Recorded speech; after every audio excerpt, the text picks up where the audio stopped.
शुरू करती हूँ अल्लाह के नाम से जो बड़ा मेहरबान निहायत रहम करने वाला है। दुनिया में एक ऐसा हकीम गुजरा है जिसका जिक्र अल्लाह ताला ने कुरान पाक में किया है। अल्लाह ताला ने कुरान पाक में एक सूरत लुकमान के नाम से नाजिल की है, जिस सूरत में अल्लाह ताला ने आप अलैहिस्सलाम की हिकमत और दानाई का तज़किरा किया है। कससुल कुरान में हकीम लुकमान का ज़माना 3000 कबल मसीह बताया जाता है, लेकिन कुछ मुफस्सिरीनों मोरखीन हजरत हकीम लुकमान को हजरत दाऊद अलैहिस्सलाम का साथी करार देते हैं। हजरत हकीम लुकमान के बारे में ये बयान है कि वो एक नामी गरामी हकीम और अल्लाह ताला के प्यारे गुजरे हैं। हकीम साहब के अकवाल को लोग बड़ी अहमियत देते थे।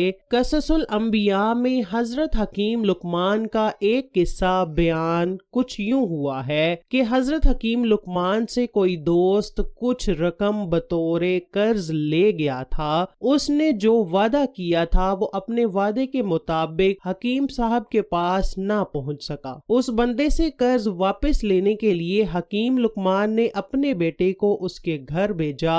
उस आदमी के पास जाने से पहले लुकमान साहब ने अपने बेटे को कुछ नसीहतें की। नंबर 1, बेटा, आपके रास्ते में एक मैदान आएगा जिसके किनारे पे एक चश्मा होगा। वहाँ ही एक बहुत ही खतरनाक और बड़ा दरख्त होगा। उसके नीचे आराम करने के लिए मत बैठना। नंबर 2, बेटा, उस मैदान के काफी फासले पर एक शहर आएगा, वहाँ भूल कर भी रात बसर ना करना। नंबर 3, बेटा, जिस बंदे के पास मैं तुझको कर्ज वापस लेने के लिए भेज रहा हूँ उसके घर में रात मत बसर करना। वो बंदा बहुत ही खतरनाक और धोखेबाज है। ऐसा ना हो कि वो तुमको नुकसान पहुँचाए। बेटा, इन 3 नसीहतों पर डट कर अमल करना। अगर मेरी नसीहतों के बावजूद कोई सफेद दाढ़ी वाला बुजुर्ग आपको मिले तो उसकी बात को हरगिज ना टालना। चाहे वो तुमको कोई भी बात कहे उसकी बात को मान लेना, चाहे वो बुजुर्ग मेरी नसीहत के खिलाफ ही क्यों कह रहा हो। अगले सुबह होते ही हजरत हकीम लुकमान के बेटे ने सफर शुरू कर दिया। उसने रास्ते में एक मैदान देखा। मैदान में एक बहुत ही मीठे पानी का चश्मा था। उस चश्मे के किनारे एक दरख्त के नीचे एक बुजुर्ग आराम फरमा रहा था। हजरत लुकमान के बेटे को प्यास लगी थी, लेकिन वालिद की नसीहत के मुताबिक उसने उस चश्मे से पानी ना पिया। चश्मे के किनारे एक दरख्त था जिसके नीचे बैठकर आराम करने को बहुत ही दिल कर रहा था, लेकिन उसने वालिद की नसीहत पर अमल करते हुए उस दरख्त के नीचे ना बैठा। लेकिन वहाँ बैठे हुए एक बुजुर्ग ने उसको कहा कि बेटा, आप बहुत ही थके हुए लग रहे हो, दरख्त के नीचे आराम कर लो। बेटे ने कहा कि बाबा जी, मेरे बाप की नसीहत है कि दरख्त के नीचे मत बैठना। फिर उसको वालिद साहब की ये बात भी याद आ गई कि अब्बा जान ने कहा था कि अगर बुजुर्ग कहेगा तो उस दरख्त के नीचे बैठ जाना।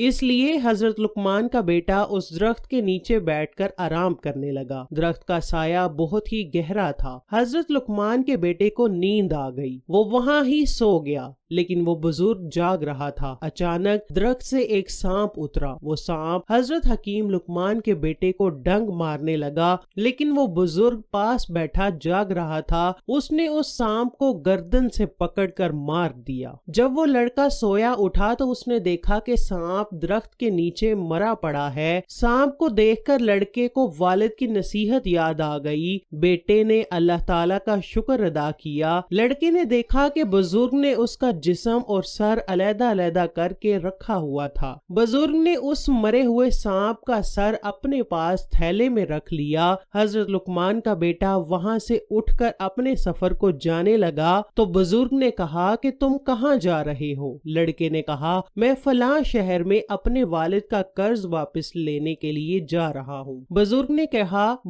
कहा कि बेटा, मैं चाहता हूँ कि मैं भी आपके साथ उस शहर में जाऊँ। लड़के ने कहा कि बाबा जी मुझे कोई एतराज नहीं है, आप मेरे साथ जा सकते हैं। उसके कहने पर बुजुर्ग भी लड़के के साथ जाने के लिए तैयार हो गया। उस मकरूज के पास जाते हुए उनको एक शहर में बहुत ही रात हो गई। उस शहर के लोगों ने हजरत लुकमान के बेटे को पहचान लिया था। उन्होंने हजरत लुकमान के बेटे को रात इसी शहर में बसर करने का कहा, लेकिन लड़के ने उन लोगों से कहा कि मेरे बाप ने कहा था कि बेटा किसी भी शहर में रात बसर मत करना, लेकिन वो साथ आए हुए बुजुर्ग ने कहा कि बेटा इसमें क्या हर्ज है कि हम रात यहाँ बसर करके सुबह होते ही अपनी मंजिल की तरफ गामजन हो जाएंगे। बेटे ने उस बुजुर्ग की बात को तस्लीम करते हुए वहाँ ही रात बसर करने के लिए रजामंद हो गया। जब ये दोनों रात बसर करने के लिए उस शहर में ठहर गए तो उस शहर के लोगों ने लुकमान के बेटे से कहा कि इस शहर में एक बहुत ही हसीनो जमील लड़की है, हम चाहते हैं कि तुम उससे शादी कर लो। लेकिन हजरत लुकमान के बेटे ने ऐसा करने से मना कर दिया। लेकिन बुजुर्ग ने कहा कि बेटा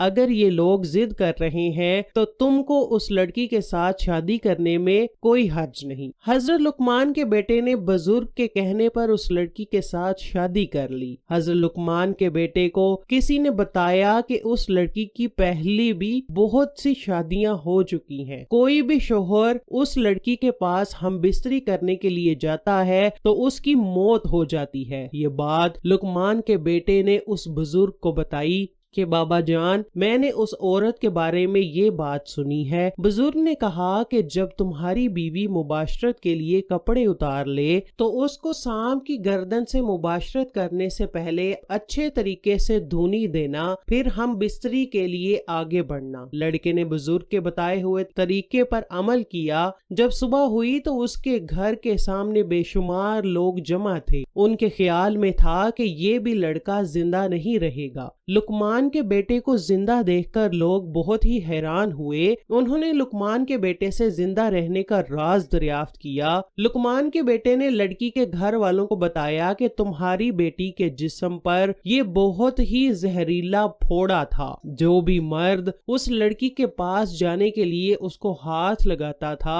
उसके फोड़े से जहर के फवारे जारी हो जाते थे। इस जहर की वजह से कोई भी उसका शोहर जिंदा नहीं बचता था। सांप की धुनी देने से फोड़े का जहर खत्म हो गया है। उसके बाद वो मियाँ बीवी हंसी खुशी रहने लगे। कुछ दिन गुजरने के बाद बुजुर्ग हजरत लुकमान का बेटा उस मकरूज के कर्ज लेने के लिए रवाना हो गए। जब वो उस आदमी के पास गए जिनसे उन्होंने कर्ज लेना था, उस मकरूज ने कहा कि बेटा अब तो बहुत ही रात हो गई है, मेरी बात मानो तो तुम रात यहाँ ही बसर कर लो, सुबह होते ही रकम लेकर अपने घर चले जाना। लेकिन लड़के ने कहा कि मेरे बाप ने नसीहत की थी कि बेटा किसी के घर में रात मत बसर करना। इस पर बुजुर्ग ने कहा कि बेटा रात बहुत हो गई है, हमें रात यहाँ ही बसर कर लेना चाहिए। इस तरह उन्होंने मकरूज के घर ही रात बसर करने का फैसला किया। मकरूज ने हजरत लुकमान के बेटे और बुजुर्ग को अपने घर के सहन में बिस्तर कर दिया कि आप दोनों यहाँ रात बसर कर लो। वो दोनों ही सहन में बिस्तर पर लेट गए। जब काफी रात गुजर गई तो बुजुर्ग और लुकमान के बेटे ने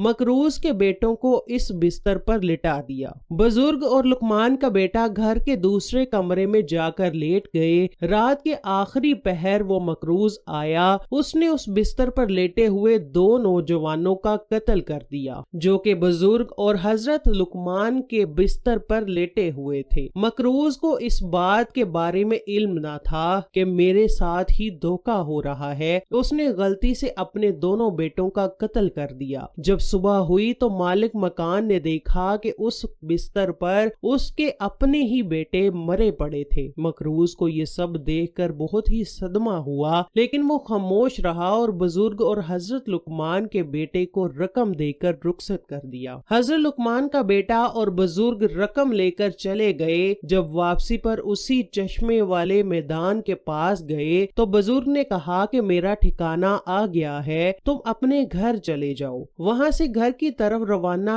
होते हुए लुकमान के बेटे ने उस बुजुर्ग से अर्ज की, बाबा जी, हमने बहुत ही सफर तय किया है, लेकिन आपने अपना नाम तक नहीं बताया है। बुजुर्ग ने लड़के से कहा कि बेटा, तुम्हारे वालिद साहब मेरे नाम के बारे में बखूबी वाकिफ हैं। बेटे ने घर आकर सारा किस्सा अपने बाप हजरत लुकमान को बताया, फिर अपने वालिद गिरामी से कहने लगे, बाबा जान, मैंने उस बुजुर्ग से नाम पूछा तो उसने फरमाया कि हजरत लुकमान मेरे बारे में खूब जानते हैं। अब्बा जान, वो बुजुर्ग कौन थे? हजरत लुकमान ने बेटे को बताया कि बेटा, वो हजरत खिजर अलैहिस्सलाम थे।